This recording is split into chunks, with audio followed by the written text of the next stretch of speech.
Today on GoldSheet TV, we're going to be talking about rookies and coaches. Now we have the NFL Hall of Fame game on tonight, and you might catch the show either before or after.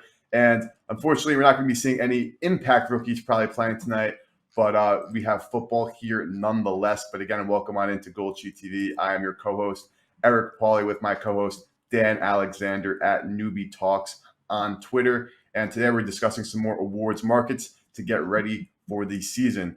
Quick reminder, liking this video and subscribing to the channel is the best way to help us grow, so we really appreciate that. And goldsheet.com, all three products are now one product. That early bird price is for sale, and the LTS picks are now on WagerTalk.com. Let's get right into it. We're starting with the offensive rookie of the year award, focusing just on these young guns. And looking at the market, you have Bijan Robinson of the Atlanta Falcons, no surprise, plus 275 chalk to win the award. Then you have the three QBs who were drafted in the first round: Bryce Young plus 500, Anthony Richardson plus 600, CJ Stroud plus 850, and Jahmyr Gibbs plus 1,000. Then rounding out that top five, the running back for the Lions, then followed by some wide receivers: Jackson Smith-Njigba plus 1,500, Jordan Addison plus 1,700, Quentin Johnson plus 2,200. We're going to focus in more on some of the chalk in this award because historically the chalk for this award ends up winning. Yeah. Bijan Robinson plus 275, I personally have no interest in. I want to look at the quarterbacks here, even though that this is an award that is mostly dominated by running backs. Like Bijan Robinson probably is going to win this award if we're being honest here. But the quarterbacks are very interesting. Newbie, between Bryce Young or Anthony Richardson and CJ Stroud, if you had to choose one of those three to win this award, who would you take a look at? Yeah, and like you said, like this isn't like MVP where it has become a quarterback award. As a matter of fact, only 6 quarterbacks have won it since 2010. So this is a little bit more where you can go down the board and try and find some value at some different positions here. And as far as which quarterback I think has the best shot at winning the award, I just look at who really has the best potential situation. And when I'm looking at that, I want to look at strong head coaching and who's a guy who can always get the most out of his quarterbacks. That's Frank Reich. And I think the change with him going to Carolina only boosts what Bryce Young's potential could be. Now, I'm not crazy high on Bryce Young coming out and really showing out this season simply because there's a little bit of lack of playmakers, I would say, as far as it goes in the receiving core there in Carolina. But I think, solid coaching. It's not like Frank Reich's going to be making him go out there and be a world beater, and having a nice compliment in Miles Sanders. It's always good to at least have a steady hand in the backfield when you're looking to get some success out of a young quarterback. So who has the best chance at getting it? I don't think I would place a ticket on him, but I think Bryce Young's stepping into a pretty good, low risk situation for him. Sure, he's always going to have some marks around him because of where he was selected and how ballyhooed he was coming out of college. But I think he's at least stepping into a situation where he doesn't have to go in and be a world beater right away. And he's getting a guy who's played at a decently high level at the position and has really maximized quarterbacks, both young and old, in his time as a head coach and coordinator throughout the league. So it would be Bryce Young for me. Yeah, and like you said, like you made a great point that this is not a quarterback-driven award. So in the last 25 years, 36% of Offensive Rookie of the Year winners have been quarterbacks, 40% running backs, and 24% wide receivers. So a pretty decent, pretty fair break there outside the tight ends, which we'll get to shortly. But when you include last year's winner, Garrett Wilson, 3 wide receivers have won this award since 2010. So not very many. Anquan Boldin in 2003 is the only wide receiver since 1976 to win this award outside of the first round. And outside of Dak Prescott in 2016, every Offensive Rookie of the Year at quarterback has been a top 11 draft pick. And at running back, many of the winners have come from outside of round 1. So if we're looking for like a longer shot outside of an early draft pick, you would probably want to take a look at the running backs. But the point of all these stats are that there is, arguments to be made for any offensive player that you really think is going to make a big impact. One of those guys, Newbie, that I know you circled is Jahmyr Gibbs, a top pick for the Detroit Lions. He was drafted, 12th overall? And based on the statistics, running backs overall generally are drafted outside the first round, have a better chance. But this year, we've seen the 2 running backs go in the first round, Bijan Robinson and Jahmyr Gibbs, because those 2 teams also think that these guys are more of weapons than just straight running backs. But talk to me. What about Jahmyr Gibbs attracts you to looking at his plus 1,100 price and saying, maybe you want to add this to your offensive rookie of the year portfolio? Yeah, I think it could just come down to usage. And I think when it comes to being around the goal line, maybe his size will hurt him and he'll secede some carries to David Montgomery. But as far as it goes to quickness, to hands, this is a guy who can make an impact coming out of the backfield, and having a receiving running back with the potential and talent that Jahmyr Gibbs has and what he showed off at his time in Alabama. We saw a 4.36 40-yard dash. He's quick as well as fast. And because he's a little bit more diminutive, only at 5'9", 199, so I'd like to see him get a little bit more size. He still has shown an ability to be a little bit shifty in his time at Alabama. Tackle breaking, elusiveness, his yards after carry numbers at Alabama is really what got me excited about him coming into this situation.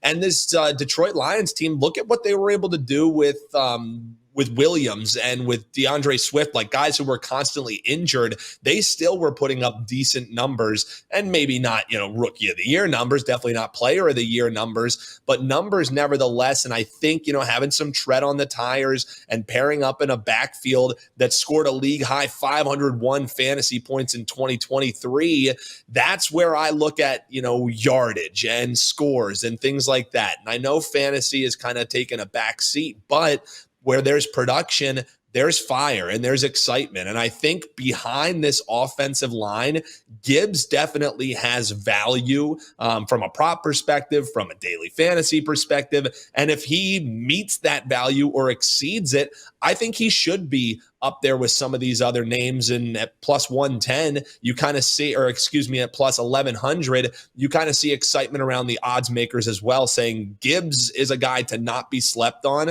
And I think, there could be some decent production there. If the Lions have the season that they have, he becomes a little bit trendy of a pick. So I think just heading into the season, I think the odds are that this number is going to get shorter than it is going to be longer. And that's what I'm looking for when I'm placing futures like this. So that's why I like Jahmyr Gibbs.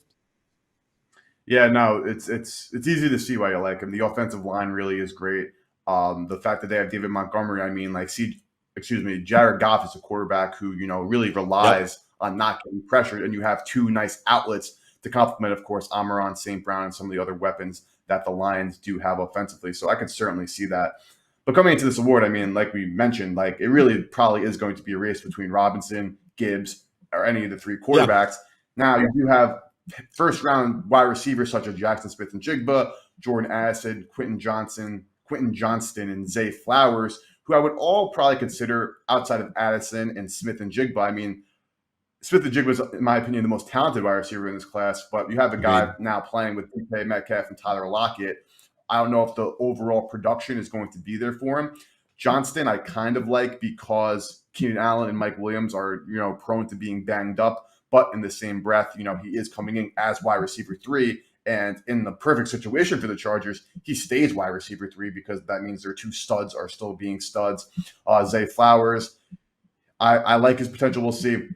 But there are two guys a little bit down the board that I want to mention. One is Rashee Rice of the Kansas City Chiefs. Yeah. He is a top-tier athlete coming out of SMU, and obviously anytime you're playing with Patrick Mahomes, especially now that they don't have anything really, concrete on the outside besides Travis Kelce, we know that doesn't phase Mahomes in this passing offense.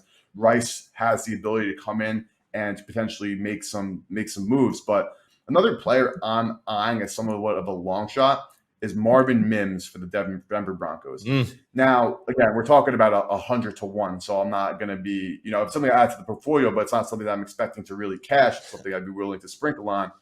Similar situation to Johnston and Njigba, where he has two bona fide wide receivers in front of him on the depth chart, but he is wide receiver 3, and he is the first pick of the Sean Payton era in Denver. And Payton actually traded up in the draft to go and get this guy.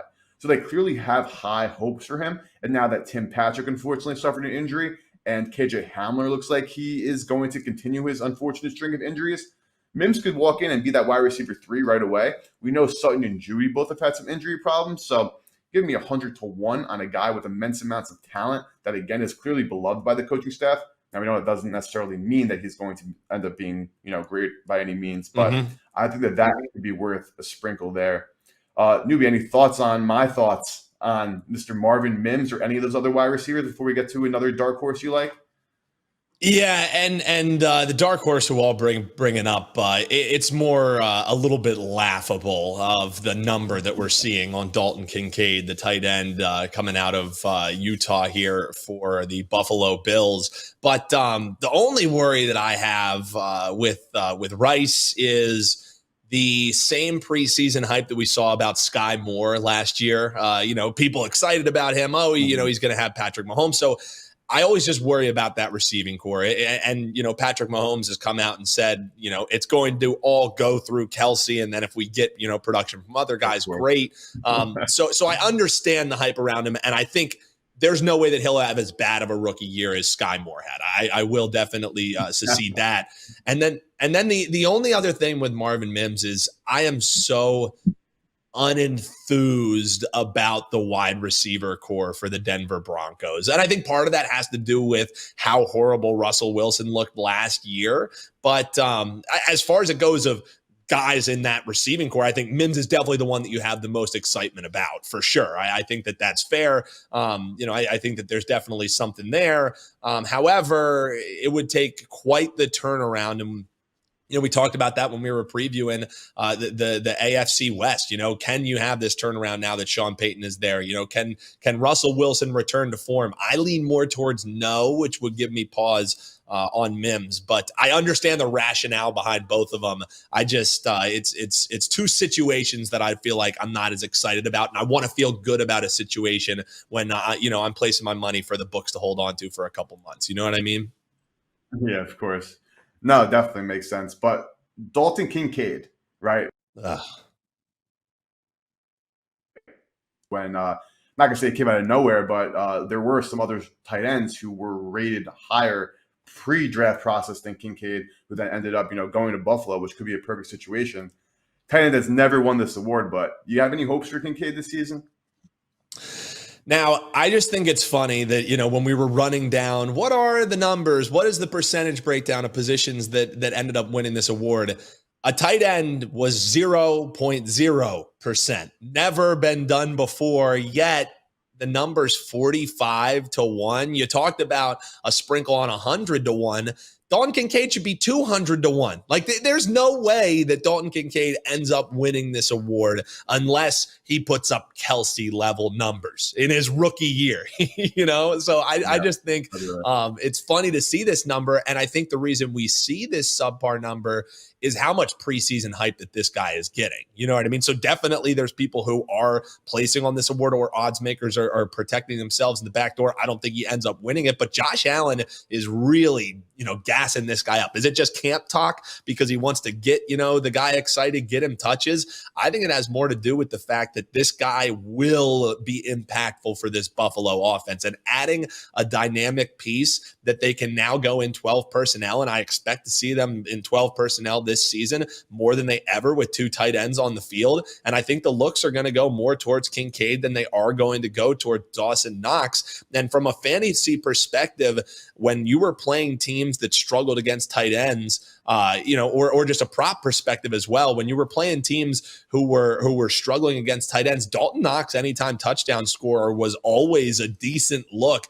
and it was always some nice plus money. I think Kincaid is going to be that player that, especially early on in the year, you're going to get, some 3-1, some 2.5-1s on Kincaid to maybe get into the end zone. I think his reception overs are going to be nice, because this is a guy who a lot of the hype that came around him was because it was 70 receptions, 890 yards, 8 touchdowns in just 12 games in his 2022 campaign. And I think he has to come along as a blocker a little bit. They didn't ask him to do that as much at Utah, but maybe they won't if they're in 12 personnel and you just have him doing a little bit more of a chip and working across that middle. I think he has some major upside. And I just wanted to mention that you're going to have some value in Kincaid in the prop market. I just think it's kind of funny. And it shows that the odds makers too are pretty excited about this guy's potential at only 45-1 at a position that has probably little to no shot winning this award. So if there was a 100-1, okay, I would come on here and make the case for Dalton Kincaid. I just didn't want him to go under the radar because this is a guy, once you and I start getting into weekly plays, when you see me greasing the wheels of Kincaid, I didn't want it to come as some surprise. I think there's going to be some money to be made on that tight end coming out of Utah. Yeah, he was one that, like most draft pundits, sometimes obviously talking heads, but like that was one that was pointed out as like a perfect match, Dalton Kincaid to the Buffalo Bills. So that is something to certainly be excited for. But let's shift on over to the Defensive Rookie of the Year market. Going to run through some of the favorites for starters. Will Anderson Jr., edge to the Texans, plus 400. Odds from DraftKings Sportsbook and, of course, Line Shop whenever you're looking to place a bet. Jalen Carter, defensive tackle, plus 700. Christian Gonzales, cornerback, plus 950. Tyree Wilson, edge for the Raiders, plus 1,000. And you got Devon Witherspoon, Jack Campbell, Lucas Van Ness, Emmanuel Forbes, Nolan Smith, rounding out the top 10 there. And some interesting nuggets from the Defensive Rookie of the Year. So since 1995, 43% of Defensive Rookie of the Year winners have come from edge rushers, 11% from defensive tackles, 32% from linebackers, and 14% from cornerbacks. But since 2010, the dispersion has been much more equitable between defensive positions. Interesting, every edge rusher also from 95 to win this award have come from the top 16 of round one. And all 28 Defensive Rookie of the Year winners since 1995 have come from inside the top 40 of the draft overall, with 25 in the first round. So this market basically is focused on the pedigree. I'm not saying that that's because the voters are looking at draft position, but you have higher picks. You would expect those players to be better. And in the Defensive Rookie of the Year market, while recently now you have Sauce Gardner winning last year, who broke a little bit of a drop for cornerbacks.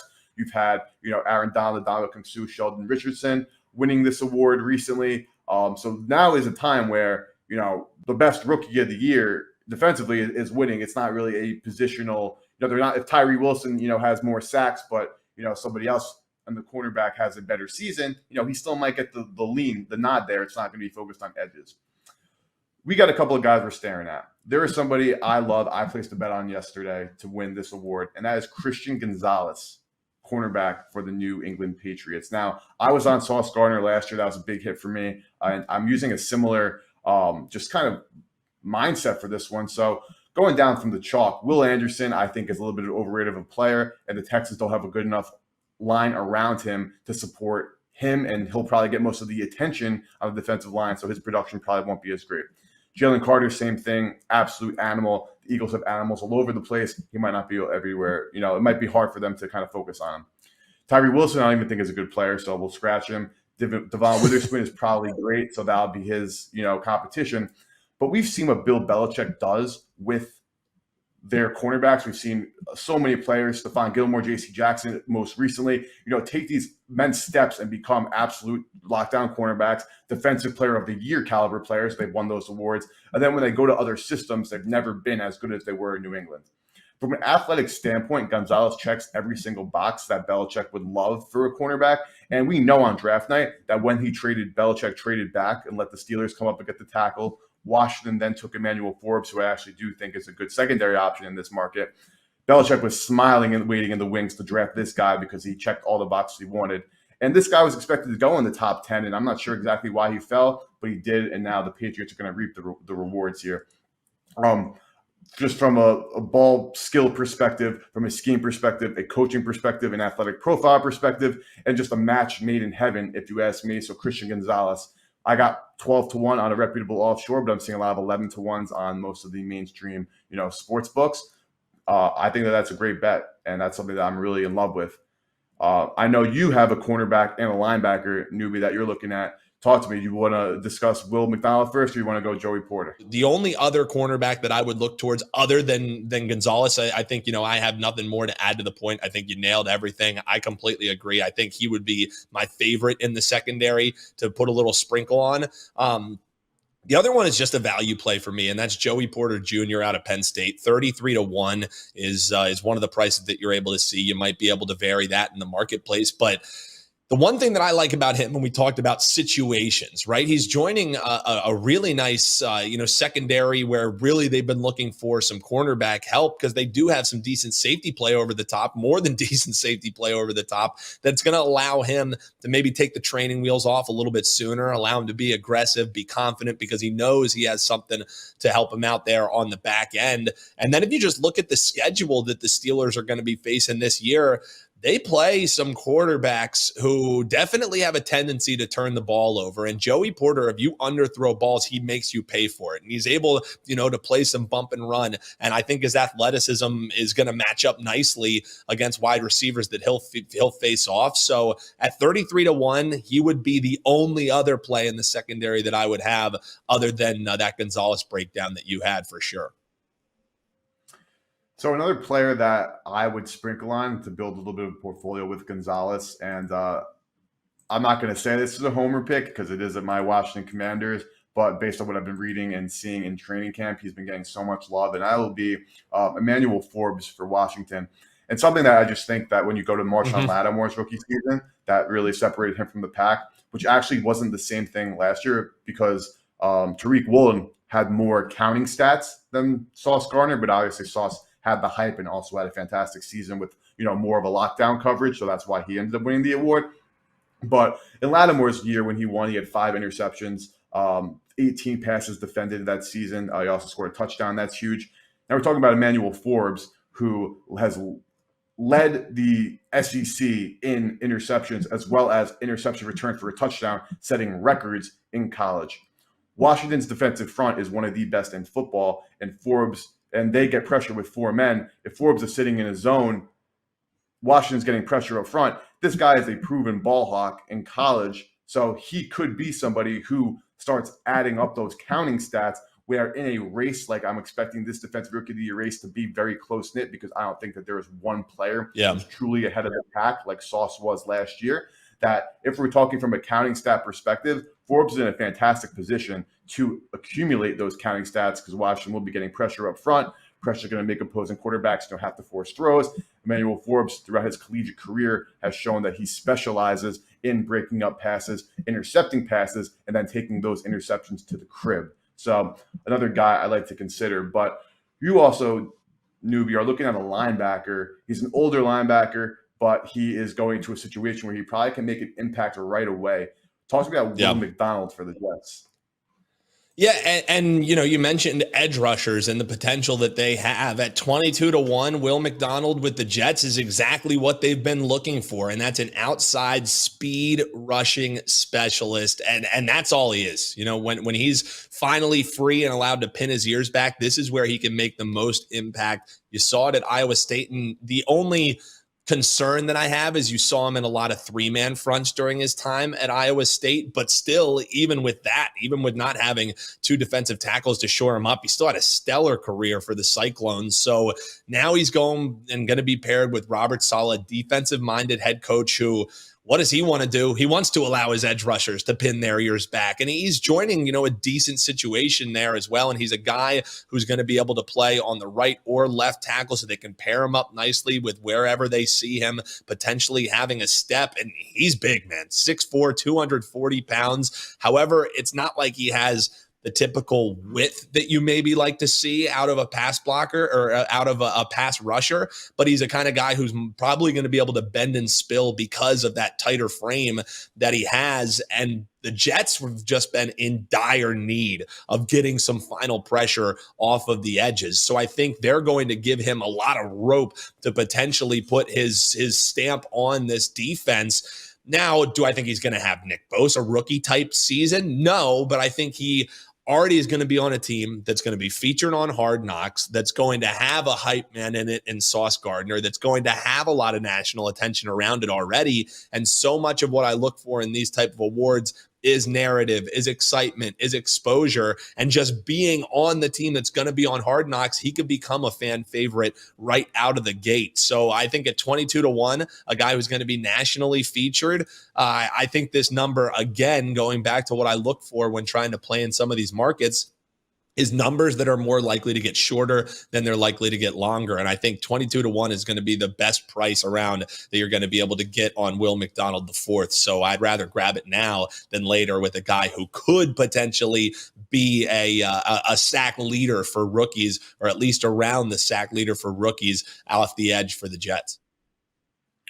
Yeah, my devil's advocate for that would be is that, you're coming onto a team already that has Quinn Williams, who's an absolute animal, then obviously Sauce Gardner. Yep. So while Will McDonald can certainly make an impact, it's not like he's ever going to be even a top 3. At best, he could be the 3rd best player on this defense, which might be tough for him moving forward. But overall, though, I do agree that his presence that he can bring could certainly be huge for the Jets. But now I'm moving on to Coach of the Year. Now, this is one of the more interesting markets because there's no market that's driven more by bias than any other market.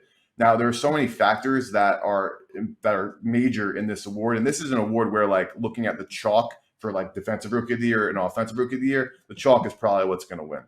Coach of the Year is just always priced poorly, and there actually is pretty reliable filters that you can use historically, like kind of a criteria of sorts that I discussed a couple shows ago, but obviously it's topical now. So 14 straight winners of this award have been on a team with at least 9 wins. The average preseason win total of the last 15 winners is just over 7 wins. No winner in the last 15 years came into the season with a win total of greater than 9.5. So a team that's really expected to be playoff caliber is actually already a negative. Like if you're going to be, obviously Andy Reid, for example, has the worst odds to win this award because if the Chiefs go from 11 wins to 13 wins or vice versa, 13 to 14, it's not moving any needles. And also the number of wins increased by an average of 6 from the year prior. So this is an award solely focused on a team that the market hates in the first place, the media thinks is going to be poor and bad the entire time, that then they end up doing well. And as we know in the NFL over the last 10 years, an average of 5.8 teams have made the playoffs the following season after not making the playoffs the season before. So that already kind of shrinks the pool very quickly. There are some guys that fit that potentially fit that criteria to a T. One of those guys is Matt LaFleur. You like him. Talk to me why you're so high on him outside of the criteria. Yeah, and if you just look at, some of the top names that are on that list, sure, maybe this one seems a little bit square, but you're able to shop around, find it around a 15-1 on Matt LaFleur. And, I think this comes down to a potential. You mentioned, if you have high expectations coming into the year, you're already behind the 8 ball for winning this award. The funny thing is you don't really ever hear Matt LaFleur talked about being one of the top flight coaches in the NFL. And I think a lot of that had to do with what you saw with Aaron Rodgers. Everyone figured, well, it couldn't be LaFleur. It has to be Aaron Rodgers. But despite winning 13 games during each of his first 3 seasons at Packers head coach, he's never even received a nod. He's never even, been talked about in postseason recognition for this Coach of the Year award. And again, I think it's because he succeeded a lot of that to Aaron Rodgers. However, now heading into the year, you're looking at a potential, low expectation with high potential. And that's why I really like LaFleur as a Coach of the Year look, because it's a young roster. Unlike 2019, there were no big free agent additions, to spark a revival. It's all going to be about LaFleur's ability to maximize young talent. And also, what does Jordan Love look like? If Jordan Love even looks serviceable to good, this ticket becomes live. And then how do we get the ticket home? If the Packers get a wild card spot, this guy's going to be in the top 3 of Coach of the Year. I think, that's undeniable. And if they do get that wild card spot, if they do get a playoff spot, maybe hell, they even win the division, then I think we're talking about a situation where this guy is in the driver's seat and he's not going to be competing if they end up winning this division and, taking down Dan Campbell. Because if you look at the difference, that's why I wanted to mention Dan Campbell, low expectations, high potential. Dan Campbell, favorite because expectations are sky high for this team, and the potential for a letdown is just as high. The opposite can be said 100%. About what you're going to be seeing with the Packers. So do I think LaFleur is, a mastermind? Do I think he's Belichick? No, but I just think the situation really sets up nicely that all the Packers have to do is get a playoff spot in a weakened NFC, and you're going to have a live ticket here at 15-1 That's why this is a bet that I have in my portfolio. I don't really bet many futures. I love this one. I really like the value on Matt LaFleur to win Coach of the Year at 15-1. As much as I want to disagree with you, I can't. I might have to bet this just out of spite to myself, because I am of the belief that Matt LaFleur is one of the worst coaches in the National Football League. I fully believe that those 13-3 seasons were all due to Aaron Rodgers and the team actually, having good draft picks. But most of the games that they lost, especially in playoff time when they needed to have those crunch victories, you can tell the frustration on Rodgers' face. And I don't think it's because, and he also didn't play great in those matchups either. But I would more so pin the overall issues the Packers had in overcoming those humps on their inability to have, the coaching. And you look at Mike McCarthy, who now everybody is roasting for being a terrible coach, who at the time they were probably not even roasting him, even though, he only won one Super Bowl with Aaron Rodgers, and not like LaFleur had as much time as McCarthy to win one, but he couldn't even get, deeper into the postseason with Aaron Rodgers. I think that says more about him than it did about Rodgers or the rest of the Packers roster, because they've had loaded rosters the past couple of years. But with that being said, it makes way too much sense, right? Like, we've seen crappy coaches win this award because, like we mentioned, Andy Reid, one of the best coaches in the NFL, plus 500. Bill Belichick, one of the best coaches in the NFL, 25-1. Mike Tomlin, one of the best coaches in the NFL, 25-1, right? So the award is not a best coach award. It is a most improved team award when everybody thought that they were going to stop. So with that distinction out of the way, LaFleur is 100% worth the wager. I'd love to say no shot. The Packers are definitively going, 5-12 or whatever that case may be. But no, I am of the belief that the Packers have a chance to win a division title this season and make the playoffs. And if that is the case, the obvious correlation there is another Matt LaFleur Coach of the Year. So something that I would definitely look at for sure. But moving on to the last couple of guys that I don't really have to make really great cases on, Steichen and Frank Reich. Both of those guys, I would like to look at for the award, because their odds are a little bit crazy. You have Steichen at 25-1, Frank Reich at 22-1, and that just goes to basically the formula or the criteria I mentioned at the start of the show. Those guys fit that to a T. Panthers and Colts, both very low expectations, coming off down years. Panthers not as much of a down year, but new coaches in new places have the ability now to kind of strut their stuff and pick up some wins above their projected win total. They make a playoff run, they're going to have their hats in the ring too. But one more coach I wanted to mention, as an absolute complete long shot, would be Pete Carroll of the Seahawks, 30-1. Again, one of the best coaches in the NFL. Seahawks won the award last year. So this is, again, it's hard to advocate for, because the criteria is pretty set in stone. But if I had to, make another case, and that would be because the 49ers, while on paper absolutely loaded, they're playing a much harder schedule than they had to do last year, and they don't even know who their quarterback is. You can have Christian McCaffrey, Deebo Samuel, Brandon Ayuk, George Kittle, but, yes, you don't really need much from your quarterback to be good or for that team to be, an above average team, but they don't even know who is starting for week one, which I think is just, you can't ignore that. The Seahawks, I think, have a very wide range of outcomes. I think they could either be like a 6-win team because Geno Smith regresses, and obviously that would not lead to Carroll winning this award. But this team also got better in the offseason. Across the whole team, they have a very good young offensive line. They have great weapons. They have a good defense, where they added 2 great players to. Added Devon Witherspoon, which is a great draft pick, and they added some great additions this offseason as well. If the Seahawks go, even though they were a 9-win team last year, go to a 12-win team, which I don't think is out of the realm of possibilities, I think Carroll might have some slight consideration, because everybody was, kind of saying, let Russ cook. It was all Carroll. Now, last year they proved that, it wasn't all Pete Carroll. Russell didn't cook because he couldn't cook as well anymore. And then, boom, came in. And now if they do even better this year and actually, come close to that 1 seed in the NFC, Pete Carroll might be in consideration. Am I tripping there, newbie, or is there a little bit of merit there?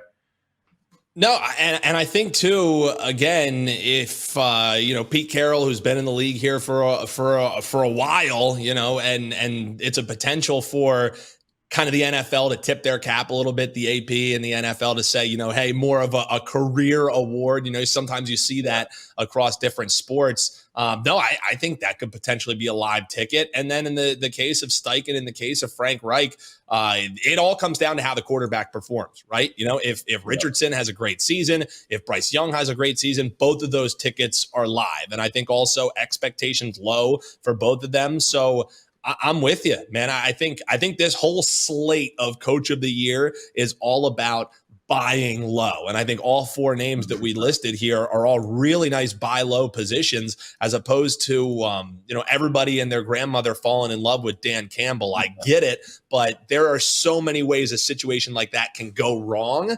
Whereas these guys, they're already, kind of being written off. So you're going to have more value potentially on these tickets than just eating some chalk and saying, oh my God, wasn't Hard Knocks so much fun last year? The Lions are live. They're going to, even if the Lions make the playoffs, I don't know if that's as sure of a thing for Dan Campbell getting coach of the year as it is for any of these guys if their team ends up making the playoffs, especially if you see a nice output from Seattle. I could definitely see a tip of the cap for Pete Carroll on not his way out. I expect him to be coaching a while, but a guy who maybe is overdue for a public award like that for sure. Never won the award, despite being one of the best head coaches in the NFL, which is crazy in his tenure. And the last point on this market, though, is this market was never right. If you have offensive rookie of the year, the odds, defensive rookie of the year, Sauce Gardner was minus 1,200 by the time the season was ending. Right, you couldn't get in. The odds for the final three contestants, because they break it down to final three contestants, were still so high last year for coach of the year. So this is an award market where there is value to be gotten in all season long. Like we mentioned on some of the offensive and defensive rookie of the year awards, you probably got to get in some cases sooner than later, because you obviously want to target the odds who are going to get shorter, not longer. But you can manipulate it a little bit, but only to a certain extent.